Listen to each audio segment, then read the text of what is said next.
자, 오늘은 우리가 출애굽기를 공부해야 돼요. 저는 지금 이 3일밤 예배를 지금 거의 한 달 만에 여러분하고 예배합니다. 12월 말에 2주를 못했고, 또 지난주에는 예담동산 때문에 못했고, 그리고 이제 오늘 만나게 되니까 제가 오늘 이 구역 사랑방 공과 준비도 제대로 못했어요. 이게 몇 주 안 하니까 깜빡했어요, 오늘. 예배 들어오려고 그러니까 생각이 나는 거 있죠. 그래서 오늘은 좀 이따가 내가 길게 얘기를 못할 수도 있어요. 좋죠? 네, 오늘은 출석도 좀 부르고 좀 사랑방 관계된 얘기도 좀 하고 그렇게 하려 합니다. 자, 우리 출애굽기 오늘 오래간만에 한 3, 4주 만에 우리 영상 한번 보면서 시작을 할게요. 우리 김윤희 박사님, 김윤희 교수님의 영상 먼저 보고 그러고 말씀을 열도록 하겠습니다.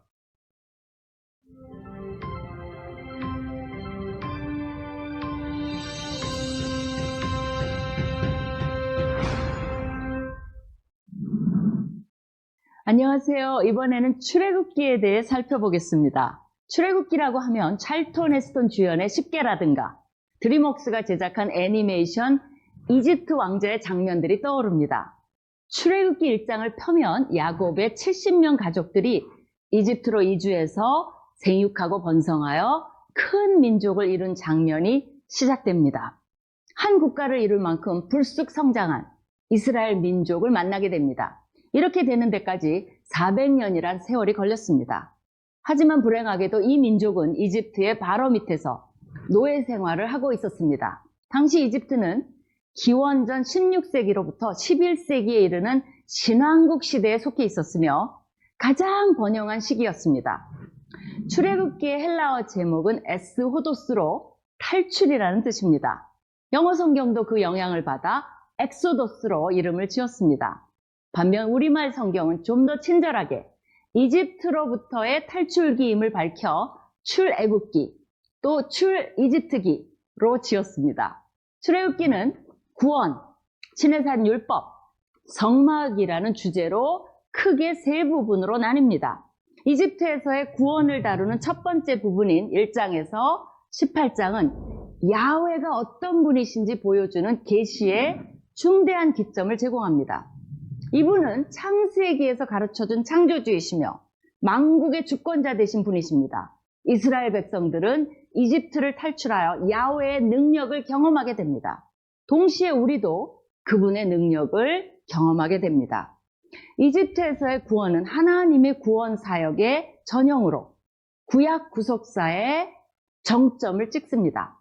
10가지 재앙은 이집트의 거짓 신들과의 우주적 대접전으로 이집트의 모든 신들에 대한 심판이요, 이집트 민족과 만방의 여호와가 어떤 분이신지를 계시합니다. 이 부분은 첫 유월절, 홍해가 갈라진 구름기둥과 불기둥, 만나와 메추라기, 반석에서 물이 남과 같은 표적과 기사로 가득합니다. 출애굽기 1세대만큼 하나님의 능력과 기적을 경험한 세대는 없습니다. 두 번째 부분인 19장에서 24장은 시내산 율법을 다룹니다. 이 부분에서는 이스라엘이 여호와의 백성이 되는 시내산 언약식을 체결하고 이에 맞추어 율법을 주십니다. 이스라엘 국가의 근간이 되는 십계명과 함께 구체적인 상황에 적용할 수 있는 다양한 판례법을 주십니다. 이것으로 이스라엘은 여호와를 신으로 모신 고대 근동의 다른 나라들처럼 신과 율법을 가진 정식 국가로 탄생하게 되며 여호와의 선택된 성민으로 출발하게 됩니다. 여호와께서 시내산에 강림하시는 19장의 현현 장면은 그분의 거룩하심을 보이시고 이스라엘 백성뿐 아니라 우리도 함께 그분을 경외하도록 초대하고 계십니다. 마지막 부분인 25장에서 40장은 성막에 대한 내용입니다. 성막을 지으라는 지시와 함께 실제 성막을 완성하여 여호와의 영광이 성막에 충만한 장면으로 마치게 됩니다. 성막은 백성 중에 거하시는 하나님의 현존을 상징하며 하나님과 교제하고 만나는 예배의 방법을 예비해 주신 것입니다. 성막은 여호와께서 그들 가운데 함께 하신다는 증거입니다. 이렇게 출애굽기의 주제는 여호와의 구원의 능력, 율법으로 대변되는 하나님 백성들에 대한 거룩한 요구, 성막으로 상징되는 교제와 예배의 초대라고 할 수 있습니다. 출애굽기는 신약과도 밀접한 관계가 있습니다. 특히 예수님의 사역과 깊은 연관성이 있습니다. 모세는 인류의 구원자 예수님의 그림자이며 출애굽기의 구원은 예수 그리스도의 인류를 향한 구속사역의 그림자입니다. 대제사장 아론은 만민의 대제사장이신 예수님의 그림자이며 만나는 생명의 떡이신 예수님의 그림자입니다. 십자가 사건은 유월절을 기념하는 절기에 일어났으며 예수님은 유월절 양으로 친히 우리 모두를 위한 영원한 희생제물이 되셨습니다. 또한 성막에서 지성소와 성서 사이에 쳤던 휘장은 예수 그리스도의 육체를 상징하는 것으로 예수님이 돌아가실 때 휘장의 장벽은 없어지고 우리는 예수님의 피로 말미암아 담대히 지성소에 나아갈 수 있는 생명의 길을 얻게 되었습니다. 출애굽기의 핵심 구절을 고른다면 모세가 바로에게 반복해서 요구한 내 백성을 보내라. 그들이 나를 섬길 것이니라 일 것입니다. 우리 모두는 우리를 구속하는 모든 죄와 속박과 고통에서 벗어나 새 모세이신 예수님을 따라 나서 여호와만 섬기고 그분의 말씀대로 살고 그분의 자녀가 되어야겠습니다. 바로 오늘 그것을 결단하실 수 있기 바랍니다. 예, 아주 훌륭한 가르침이에요. 제가 더 얘기하지 않아도 거의 엑기스적인 가르침을 아주 잘 말씀해 주셨습니다. 아까 들으셨죠? 출애굽기, 히브리어로 에스호도스, 영어로 하면 엑소더스, 애굽으로부터 나오는 이야기라고. 그래서 우리는 이름을 잘 줬어요. 출애굽기라고. 애굽으로부터 밖으로 나가는 그런 것을 의미하는 책이다. 그래서 모세에 의해서 기록되었고요. 예수님이 누가복음 24장 44절에서 이를 증명합니다. 보통 창세기부터 신명기까지를 모세 오경이라고, 우리가 2월 말 한 주간 동안에 오경 통독 주간을 통해 그때 한번 창세기부터 신명기까지를 한번 읽어 나가려고 합니다. 출애굽기는 단순하게 얘기하면 구속의 책, 구원의 책입니다. 그래서 이스라엘 민족이 애굽의 통치자 바로라고 하는 것은 우리로 얘기하면 왕이라고 하는 의미로 이해하시면 돼요. 그래서 어떤 한 사람을 가리키는 게 아니라 통치자, 파라오, 우리가 보통 파라오라고 영어에서 하는 그 의미가 바로 바로입니다. 그래서 애굽의 통치자를 일컫는 말이에요. 그 바로의 앞지 아래 있던 이스라엘이 하나님께서 그들을 그 속박으로부터 구원해 주시는 이야기들이 쭉 서술되어 있습니다. 창세기에서 우리는 인간의 범죄로 인한 인간의 타락을 보았고요. 이어지는 출애굽기에서 이제 보혈과 하나님의 능력을 통한 구속의 역사를 우리가 함께 공부하게 됩니다. 사랑의 언약이라고 하는 글을 하나 읽어드릴게요. 낙원에서 추방된 아담과 하와와의 하나님의 사랑의 역사는 아브라함, 이삭, 야곱을 거쳐 고난받는 약소민족 이스라엘을 통해서 계속된다. 하나님의 사랑의 의지 속에 선택받은 사랑의 선민 이스라엘은 파란만장한 역사를 거쳐 이집트의 종살이를 하는 신세가 되고 만다. 눈물과 탄식 속에서 이스라엘은 하나님을 향해서 부르짖고 드디어 하나님은 이스라엘을 종살이에서 해방시켜 주기로 작정한다. 내가 애굽에 있는 내 백성의 고통을 정령이 보고 그들이 그 간역자로 인하여 부르짖음을 듣고 그 우고를 알고 내가 내려와서 그들을 애굽인의 손에서 건져내고 그들을 그 땅에서 인도하여 아름답고 광대한 땅, 젖과 꿀이 흐르는 땅으로 인도하리라. 더 이상 사랑하는 이스라엘을 고통 속에 내버려 두지 않으시겠다는 하나님의 사랑의 결심이다.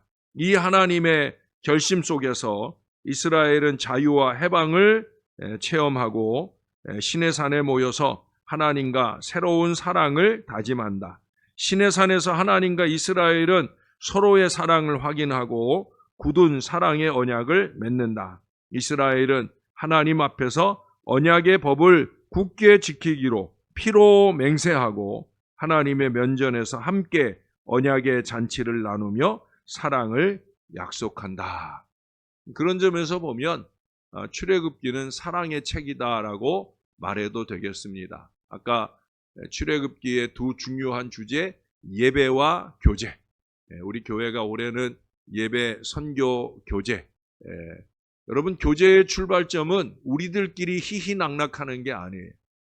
교제의 출발점은 하나님과의 교제가 우선되어야 되는 거예요. 그래서 올해는 우리가 교제하는 프로그램들이 있는데 그 교제하는 프로그램에서 우선적인 교제의 대상은 하나님인 것을 인식하고 하나님과 깊은 영적인 교제로부터 우리 교우들끼리의 또 연합된 교제를 나누는 그런 시간들을 갖게 될 거예요. 예배는 하나님과 교제하는 최고의 장입니다.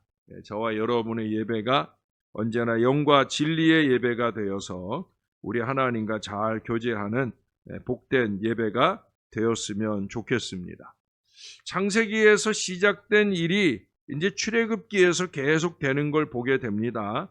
아까도 잠깐 설명이 나왔지만 야곱의 가족이 70명이었는데 이제 출애굽기 12장 37절에 보면 400년 뒤에 거기서 나오게 되어질 때 또는 430년 뒤에 애굽에서 나오게 될 때 남자만 60만 명, 400년의 역사 사이에 70명이 60만 그 이상 여자들까지 다 하면 뭐 아이들까지 다 하면 한 200만 정도를 꼽는데 그렇게 큰 인구가 되었다라고 하는 것은 하나님께서 얼마나 이 고난 속에서 하나님의 축복을 주시는가 하는 걸 극명하게 보여주는 장면이에요. 우리가 출애굽기 앞부분에 보면은 아이가 태어나면 여자아이는 살려주고 남자아이는 어떻게 한다고 그래요? 엎어서 죽이거나 그러잖아요. 그러니까 남자아이를 살려두지 않도록 그렇게 강력한 조치를 바로가 취했음에도 불구하고 그 고난의 세월 동안에 오히려 인구가 더 늘어나는, 그래서 70만이 남자만 60만이라고 하는 이 대단한 숫자로 늘어나는 결과를 보여줍니다. 믿는 하나님의 백성에게 있어서 고난은 결코 고난으로 끝나질 않는다는 거예요. 고난의 여정 중에 항상 하나님의 은혜가 또 축복이 숨어져 있음을 잊지 않는 저와 여러분들이 꼭 될 수 있기를 바랍니다. 그래서 여기 400년 또는 뭐 430년 뭐 이런 얘기들을 하는데 어떻든 우리 하나님께서 이스라엘에게 긴 여정을 뒤로 하고 하나님의 큰 은혜를 주셨다라고 하는 거예요. 지금 제가 여러분들과 나누는 교제도 뭐 다 그래요. 그렇게 세 부분으로 나눠요. 대부분 다 이 출애굽기는 세 부분으로 1장부터 18장까지는 출애굽의 역사를 실제적인 출애굽하는 상황들을 말하고 있고요.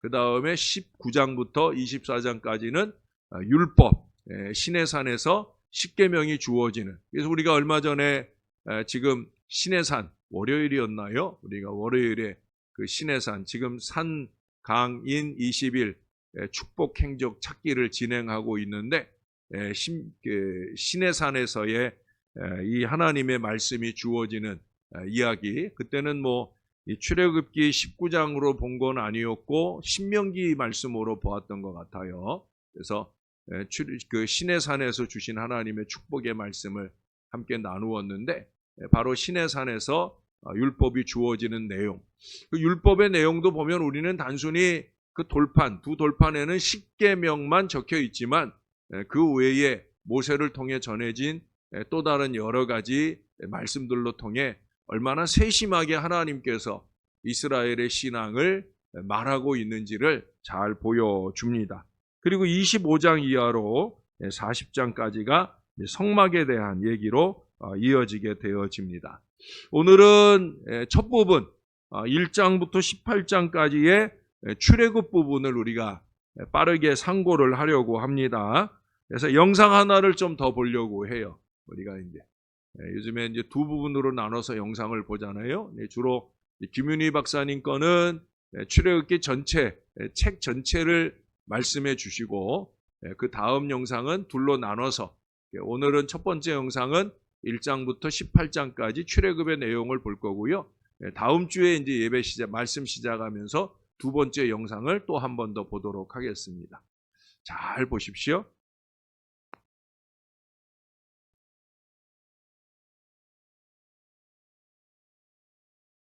출애굽기, 성경의 두 번째 책인데요. 창세기 끝에서 아브라함의 손자 야곱이 70명이나 되는 그의 가족을 이끌고 이집트로 내려갔던 내용에서 이어집니다. 야곱의 11번째 아들 요셉은 이집트에서 두 번째 높은 총리 자리에 오르고 기근으로부터 온 가족을 구해내죠. 이집트의 왕 바로는 이 가족에게 안전한 피난처를 제공하며 살도록 해줍니다. 마침내 야곱이 죽고 요셉과 다른 형제들도 이집트에서 생을 마칩니다. 약 400년 후 출애굽 이야기가 시작됩니다. 출애굽기라는 이름은 전반부에 일어나는 이스라엘의 이집트 탈출 사건을 가리키고 후반부는 시내산 기슭에서 벌어집니다. 이 비디오는 전반부만 다룰 텐데요. 이스라엘은 수세기 동안 생육하고 번성하여 땅에 가득하게 됩니다. 이 구절은 의도적으로 하나님이 에덴 동산에서 인류에게 베푸신 복을 반복하는데요. 이 중요한 사실을 다시금 기억하게 하기 위해서죠. 인류는 하나님의 복을 죄와 반역 때문에 빼앗기고 말지만 하나님은 아브라함의 가족을 통해 온 세상에 그분의 복을 회복하기로 결정하십니다. 그러나 새로운 바로는 이스라엘을 축복으로 여기지 않고 오히려 늘어나는 이스라엘 이민자들이 권력을 위협한다고 생각합니다. 창세기에서처럼 인류는 하나님의 복에 반역하는데요. 여기서 바로는 하나님의 복의 근원인 이스라엘 민족을 멸망시키려 하죠. 잔인하게 그들을 노예로 삼아 강제 노역을 시키고 모든 이스라엘 남자아이를 나일강에 던지라고 명합니다. 바로는 지금까지 성경에 나온 인물 중 최악인데요. 그의 왕국은 하나님께 반역한 인류의 전형을 보여줍니다. 바로는 자신의 유익을 따라 선악을 재정의하고 심지어 죄 없는 아이들을 죽이는 일조차 선으로 여겼습니다. 이집트는 창세기에 나오는 바벨보다 더 악한 곳이 된 것입니다. 이스라엘이 이 새로운 바벨로부터 구해달라고 울부짖자 하나님이 응답하십니다. 먼저 하나님은 바로의 악함을 역으로 이용하시는데요. 한 이스라엘 여인이 자기 아들을 갈대상자에 넣어 나일강 위에 띄웁니다. 그 아이는 안전하게 떠내려가서 바로의 가족이 되죠. 모세라고 이름 붙여진 아이는 자라서 마침내 하나님이 바로의 악을 심판하시는 도구로 쓰임받게 됩니다. 유명한 장면인데요. 타는 떨기나무 가운데서 하나님이 모세에게 명하시길 바로에게 이스라엘을 보내라고 명령하라 하십니다. 하나님은 이미 바로가 거역할 것을 아셔서 여러 재앙으로 이집트를 심판할 거라 말씀하시고 또한 그의 마음을 완악하게 하실 것이라고 하십니다. 이제 우리는 다음 주요 사건인 하나님과 바로의 대결로 넘어갑니다. 그런데 바로의 마음을 완악하게 하실 것이라는 말은 무슨 뜻일까요? 이 부분을 자세히 순서대로 살펴보는 건 매우 중요한데요. 모세와 바로가 처음 만난 장면에서는 단지 바로의 마음이 완악했다고 적혀 있을 뿐 하나님께서 그 마음에 개입하시진 않습니다. 하나님은 그에게 5가지 재앙을 내리시는데 모두 바로와 이집트의 신들을 대적하는 것들이었죠. 그때마다 모세는 바로에게 겸손히 이스라엘 백성을 보낼 기회를 주지만 각 재앙이 멈출 때마다 그는 마음을 완강하게 하였고 더욱 마음이 완악해집니다. 스스로 그렇게 한 것이죠. 결국 또 다른 5가지 재앙을 맞게 되는데 이제는 하나님이 그의 마음을 완악하게 하시기 시작합니다. 이야기의 핵심은 이것인데요. 하나님은 바로가 그분의 명령을 거스를 것을 아셨음에도 불구하고 여전히 옳은 일을 할 기회를 주셨다는 것입니다. 결국 바로의 악은 돌이킬 수 없는 지경에 이르고 맙니다. 심지어 그의 고문들마저 제정신이 아니라고 여길 정도였죠. 바로 이 지점에서 하나님은 바로의 악마저 그분의 구속 사역에 사용하십니다. 바로는 자기 꾀에 넘어가 자멸에 이르게 하시고 그의 백성은 구원해 주십니다. 마지막 재앙이 이르고 6월절 밤이 깊어옵니다. 하나님이 바로의 악을 갚아주시는데요. 그가 이스라엘 아이들을 살해했듯이 하나님은 마지막 재앙을 통해 이집트인들의 장자를 죽이기로 정하십니다. 바로와 달리 하나님은 어린 양의 피를 통해 탈출할 길을 열어주십니다. 여기서 이야기는 멈추고 이스라엘의 절기인 6월절이 자세히 소개됩니다. 이스라엘이 이집트를 탈출하기 전날 밤 그들은 어리고 흠없는 양을 죽여 그 피를 문설주에 바릅니다. 하나님의 마지막 재앙이 이집트를 뒤엎을 때 어린 양의 피를 바른 집은 넘어가고 장자의 목숨을 구할 수 있었죠. 그래서 이때부터 이스라엘 민족은 하나님의 공의와 자비를 기억하기 위해 매년 이 절기를 지키고 있습니다. 그러나 바로는 교만하고 거역한 마음 때문에 자기 아들을 잃게 되고 하는 수 없이 이스라엘을 놓아줍니다. 그러나 이스라엘 노예들이 이집트를 탈출하기가 무섭게 바로는 마음을 바꾸어 먹습니다. 군대를 모아 최후의 결전을 위해 이스라엘 민족을 쫓아갑니다. 이스라엘 민족은 홍해를 무사히 건너지만 바로는 자멸의 길로 뛰어들고 말죠. 이 탈출기는 성경에 나오는 첫 찬양으로 결론을 맺는데요. 바다의 노래라는 찬양입니다. 마지막 소절에서 주가 왕으로 다스리심을 선포하고 시로 하나님의 나라에 대해 노래합니다. 하나님이 어떻게 세상의 악을 부수시며 악의 노예가 된 자들을 구속하시는지 이야기하고 하나님이 자기 백성을 약속의 땅으로 인도하시며 그들 가운데 거하실 것을 선포하는데요. 이 이야기는 하나님이 왕 되신 백성의 모습이 어떠한지 보여줍니다. 이스라엘의 찬송이 끝나고 이야기는 급변합니다. 이스라엘 민족은 광야에서 시내산을 향해 걸어갑니다. 배가 고프고 목이 마른 그들은 모세와 심지어 구해주신 하나님까지 원망하기 시작합니다. 이집트에서의 삶이 좋았다며 그리워합니다. 믿기지 않죠. 인자하신 하나님은 광야에서 음식과 물을 공급해 주십니다. 하지만 이 이야기들은 어두운 그림자를 드리웁니다. 정말 이스라엘의 마음이 바로의 마음처럼 완악해지기라도 한 것일까요? 더 지켜보기로 하죠. 여기까지가 출애굽기의 전반부였습니다. 예, 아주 빠른 그림글로 우리들에게 내용을 잘 설명을 해주었어요. 모세의 출생과 궁중에서의 40년 이야기가 이제 1장, 2장에 나오죠. 1장, 2장을 통해서 이스라엘이 얼마나 많이 압제를 당하고 있는지 그런 가운데서 제가 전에도 여러분들에게 그런 말씀을 드렸어요. 이스라엘은 그 모든 고통 중에 하나님 앞에 간절히 기도하면서 그들을 구원해 주시기를 소원하는데 놀랍게도 하나님은 이스라엘 가운데 한 집에서 모세라는 아기가 태어나는 것으로부터 하나님의 일을 시작하더라는 거예요. 그것도 그 아이가 태어나서 40년 동안은 왕궁에서 또 40년 동안은 미디안 광야에서 80여 년의 세월을 더 지나고 나신 뒤에야 하나님의 구체적인 구원 사역이 나타나게 되더라는 거예요. 언제나 하나님이 하시는 거죠. 하나님의 계획 속에서 하나님이 하시는 일들을 우리가 볼 수가 있습니다. 하나님의 때에 하나님의 뜻대로 하나님의 능력이 나타나는 것, 언제나 저나 여러분이 잊지 말고 순종해야 될 중요한 사실을 우리들에게 보여줍니다. 그리고 이제 비로소 이제 3장에 가면 바로 아브라함을 미디안 광야에서 부르시는 내용의 이야기들이 3장에 나옵니다. 3장 10절을 한번 가서 보실까요? 3장 10절.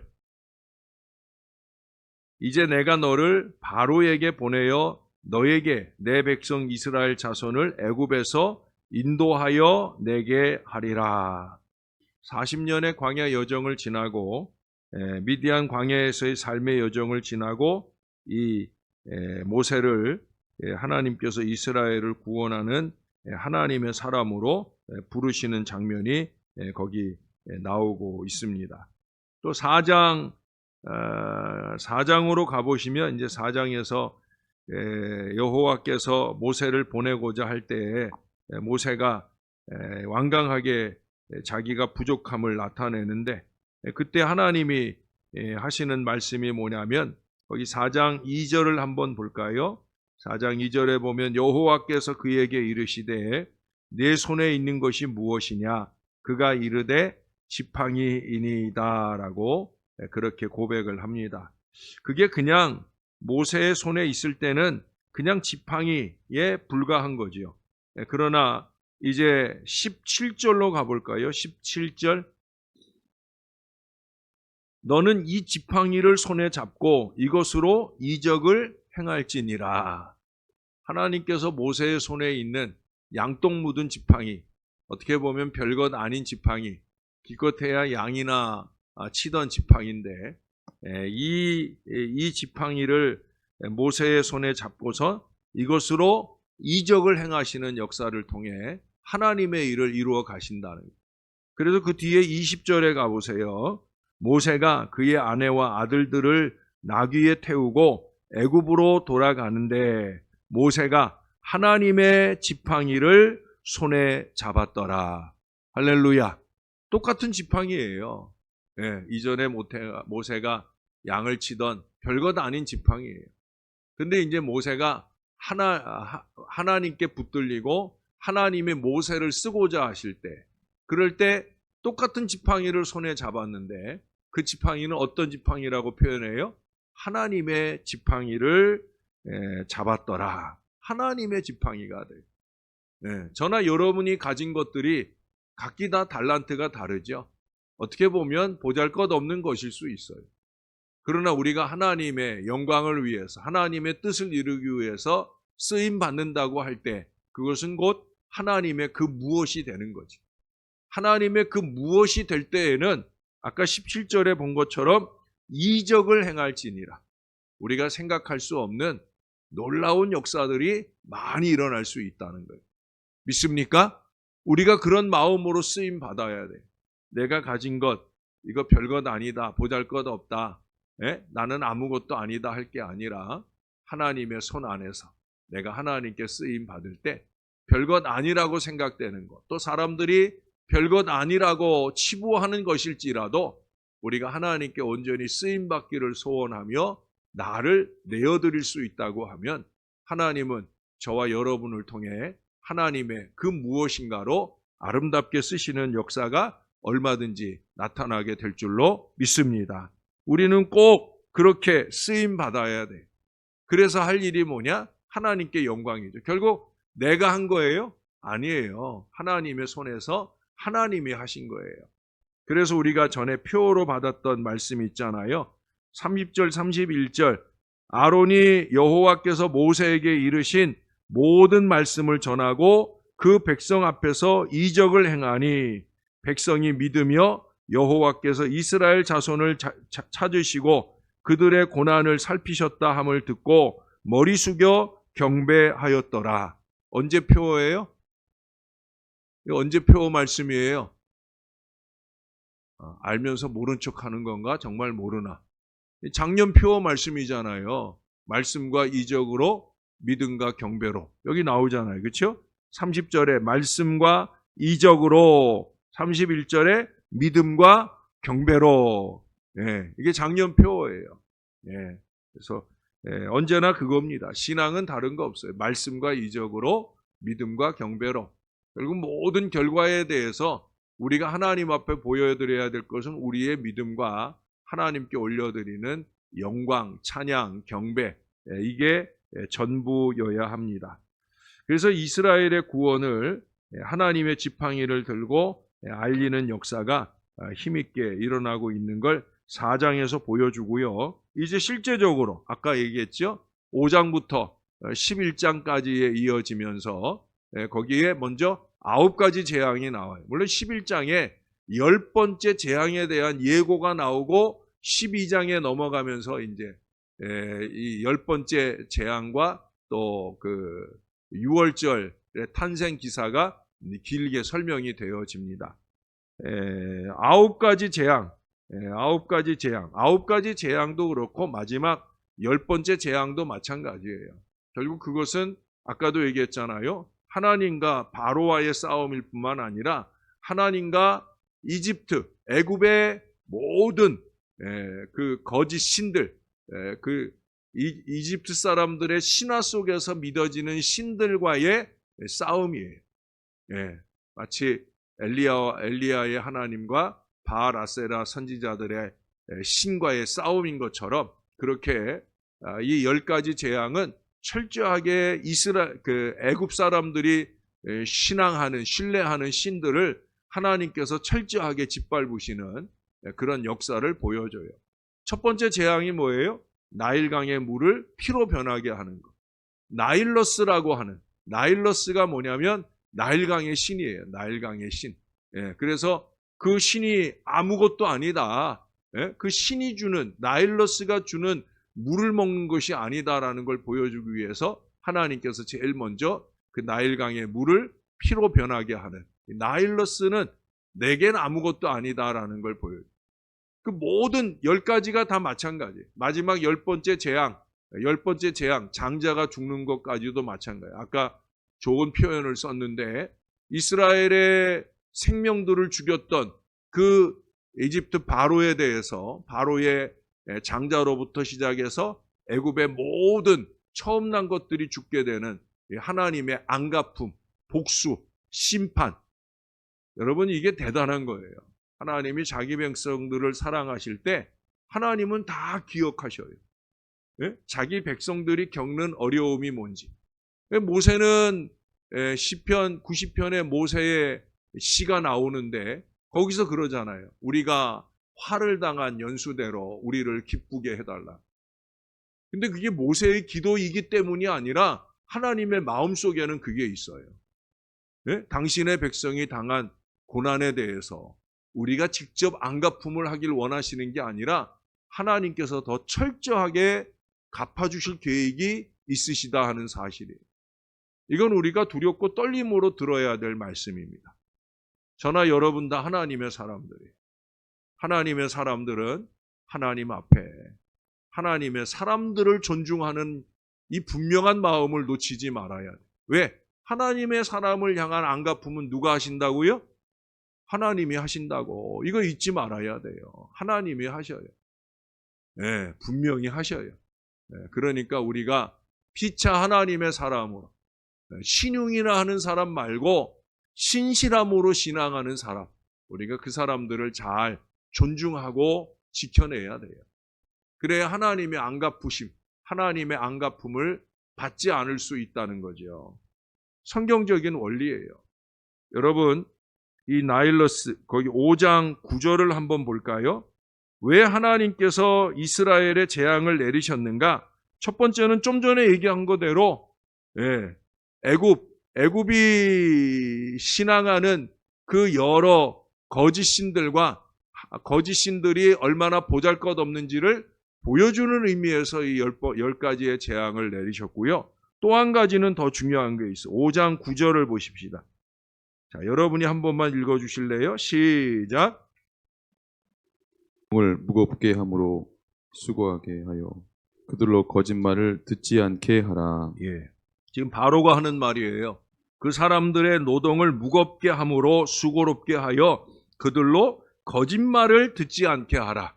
지금 누구 말이 거짓말이라는 거예요? 모세의 말이 거짓말이라는 거예요. 하나님이 내 백성을 보내라. 그들이 나를 예배해야 되겠다. 그렇게 모세가 하는 말을 듣지 못하게. 근데 모세가 하는 말을 뭐라고 표현해요? 거짓말이라고. 하나님의 말씀을 거짓말로 여긴 결과가 10가지 재앙으로 다가오는 거예요. 여러분, 하나님의 말씀을 무시하는 것은 곧 하나님을 무시하는 거예요.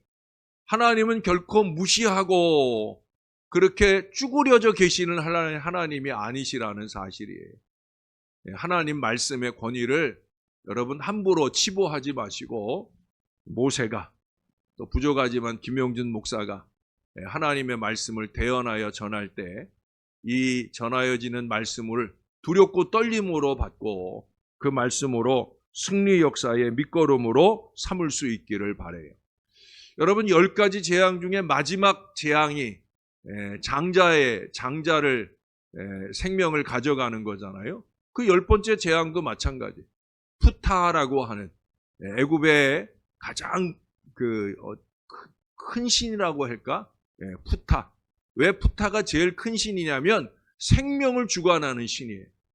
그래서 푸타라고 하는 이 신은 천지를 창조했다라고 믿어지는 이스라엘 사람들에게, 우리는 하나님이 천지를 창조했다고 믿잖아요. 근데 이스라엘 사람들은 푸타라고 하는 이 신이 천지를 만들었다. 그래서 푸타가 생명을 주관한다. 하는 그런 신이에요.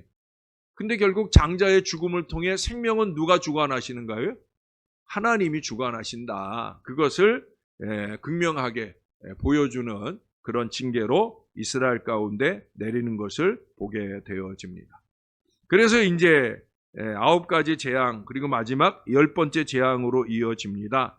10번째 재앙을 통해 12장으로 훌쩍 넘어가 볼게요. 우리가 중간중간 뭐 재앙 얘기는 넘어가고 12장 23절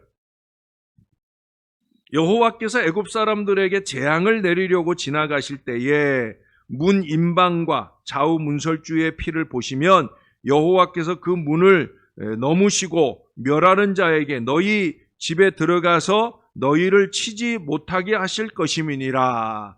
6월절의 역사를 예고하시는 말씀이죠.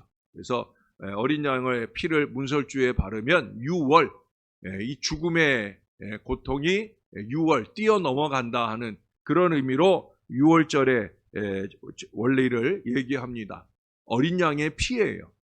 가장 잘 우리 예수님의 예수님의 보혈과 능력을 통한 구원의 역사를 이 어린 양 6월절의 역사로 통해 보여주는 거예요.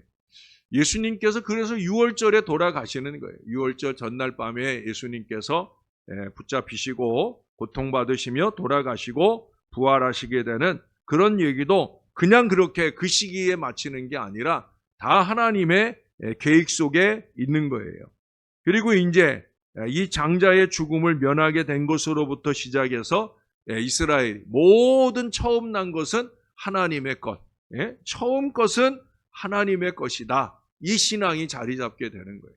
그래서 이스라엘은 무엇을 하든지 처음 것을 구별하여 하나님 앞에 올려드리는 그런 귀한 신앙을 보여주고 있습니다. 생명의 구원은 피로 이루어지는 것을 이 6월절 어린 양이 보여주고 또한 그리스도께서 영원한 6월절의 양 희생 제물이 되심으로 우리를 구원하셨다 하는 얘기를 바울도 고린도전서 5장 7절의 말씀을 통해 우리들에게 잘 전해줍니다.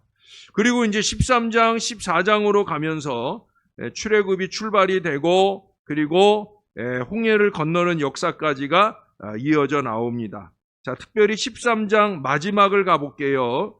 21절, 22절. 제가 21절 읽을게요. 여러분이 22절 읽어주세요. 아마 우리가 이 오경을 통독할 때 제가 이 부분을 읽는다고 하면 이 부분을 합독을 하게 될 건데 제가 21절 읽을게. 여러분 22절 읽어주세요.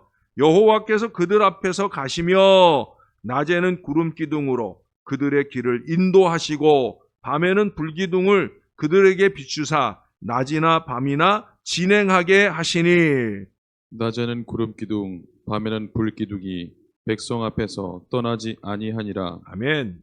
구름 기둥, 불 기둥은 전에도 여러 번 얘기했지만 여기서는 주로 인도의 표현을 주로 말씀하지만 밤 기온이 무척 싸늘하고 또 낮 기온이 무척 더운 이스라엘에게 있어서는 이 구름 기둥, 불 기둥이 단순히 인도만 아니라 보호의 의미도 갖는 것이다라는 말씀을 여러 번 드렸었습니다.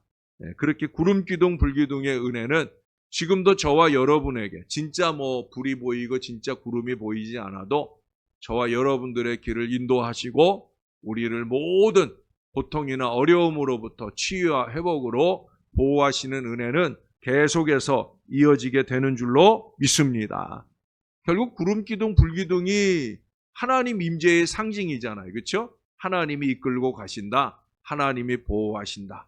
이 임재의 은혜, 우리가 지난 송구영신 특세기간을 통해 2번이나 이틀이나 걸쳐서 하나님의 임재, 임마누엘의 비결이라는 이틀 동안 말씀을 나눴었어요. 바로 그 임마누엘이에요. 구름 기둥, 불 기둥은 임마누엘을 보여주는 거예요. 그리고 그 임마누엘의 은혜가 극명하게 나타나는 게 바로 홍해를 건너는 사건이죠. 14장 13절을 보세요. 이번엔 여러분들이 13절을 읽고 제가 14절을 읽을게요. 14장 13절 시작.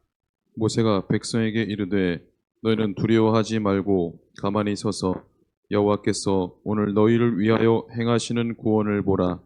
너희가 오늘 본 애굽 사람을 영원히 다시 보지 아니하리라. 여호와께서 너희를 위하여 싸우시리니 너희는 가만히 있을지니라. 여기 반복되는 표현이 나오죠? 가만히 서서 가만히 있을지니라. 우리가 할 일을 하나님이 주시질 않아요. 우리를 무력하게 치부하셔서가 아니라 하나님이 해주시겠다는 거예요. 우리가 할 일은 뭐냐? 하나님의 구원을 보는 거예요. 가만히. 예? 너희가 오늘 본 애굽 사람을 영원히 다시 보지 아니하리라. 하나님의 약속이에요. 그리고 하나님은 그렇게 이스라엘 가운데 이 홍해를 건너는 큰 구원의 역사를 이루어 주셔요. 그래서 이제 15장에 미리암의 노래라고 하는 유명한 승리의 노래가 울려 퍼집니다. 여러분 아까 이 출애굽기에서 보여주고자 하는 바가 뭐라고 그랬어요? 여호와가 누구시냐? 예? Who is 야훼? 여호와가 누구냐 하는 걸 보여주려고 했는데 그게 바로 구원의 하나님, 전능하신 하나님. 그게 이제 이 미리암의 노래 속에서 잘 나타나고 있어요. 근데 그 승리의 노래가 끝나기가 무섭게 거기 이스라엘의 불평하는, 원망하는 얘기가 나오죠. 이제 그들이 마라의 쓴물을 먹고는 그래서 원망을 합니다. 물을 쓰다고 원망을 하고 배고프다고 원망을 하고 이제 그럴 때 이제 하나님께서 마라의 쓴물을 단물되게 해주시고 16장으로 넘어가면 만나와 메추라기를 주시는 그런 이야기들이 이어지고 있어요. 이 승리의 노래와 마라의 쓴물 언제나 같이 다녀요. 우리가 하나님의 큰 은혜와 역사를 보면 금세 희희낙낙하고 하나님 감사하니 어쩌니 하다가도 또 금세 또 그 은혜 잊어버리고 불평하고 원망하는 이 어리석음을 범할 때가 많이 있어요. 어젠가도 얘기했죠. 정신 차리고 예배 차리고, 정신 차리고 예배 차리고 이게 우리 신앙이어야 돼. 여러분 언제나 그래요. 그 뒤에 나중에 17장에 가면 17장에 또 무리바물 사건이 나오잖아요. 무리바물 사건에서도 마찬가지. 결국 그 이스라엘이 너무 불평하고 원망하니까 모세의 감정이 복받쳐가지고 모세도 막 그 반석을 2번이나 치는 이런 어리석음을 범하면서 결국은 모세도 나중에 가나안에 들어가지 못하게 되는 결정적인 실수가 이 백성들에게 자극을 받고 하나님의 은혜를 놓쳐버리는 안타까운 실수를 하게 되어집니다. 여러분 은혜를 잊지 말아야 돼. 하나님을 향해서나 사람을 향해서나 은혜를 잊지 말아야 돼. 구름기둥 불기둥의 은혜, 홍해를 건너게 하시는 은혜, 만나와 메추라기를 주시는 은혜, 또 쓴물을 단물되게 하시는 은혜. 결국 이 모든 여정 속에서 만나는 생명의 떡이신 예수님을 보여주고 마라의 쓴물이라든지 무리바물 사건이라든지 그것은 요한복음에서 예수님께서 말씀하는 것처럼 나는 생명의 물이 되는 그런 귀한 말씀들을 신령한 음료가 되는 요한복음 4장 그 사마리아 여인과의 말씀 속에서 보여주는 그런 내용들을 이해할 수가 있습니다. 또한 마태복음 16장 18절에 반석, 주는 그리스도시요 살아계신 하나님의 아들이라는 그 고백을 반석 삼아 은혜를 주시는 이야기까지 이어지게 되어집니다. 제가 빠르게 시간을 정리하느라고 17장까지 쭉 달려왔는데 이 속에서 이제 하나님께서 출애굽의 여정 속에서 하나님이 누구이신지를 보여주는 그 내용들을 잘 말씀하고 있어요. 우리 다 같이 한번 기도할까요? 이 시간 기도하실 때 지금 우리가 전반부 얘기를 들은 것처럼 하나님의 구원, 예수 그리스도를 통한 완성된 구원을 우리에게 주셔서 우리는 인생 여정을 출애굽 삼아 살고 있고요. 이게 죄의 출애굽이 아니라 죄악으로부터 떠나온 구원받은 인생으로서의 이 신앙을 살게 하신 것, 우리의 가장 훌륭한 영적 지도자이신 예수님 덕분인 것을 기억하고 이 시간 우리가 함께 기도할 때 예수님 은혜 잊지 않고 살게 해달라고, 예수님 은혜 안에 승리하는 믿음의 삶을 잘 사는 출애굽 신앙이 되게 해달라고 우리 다 같이 말씀을 생각하면서 하나님 앞에 간절하게 기도하겠습니다.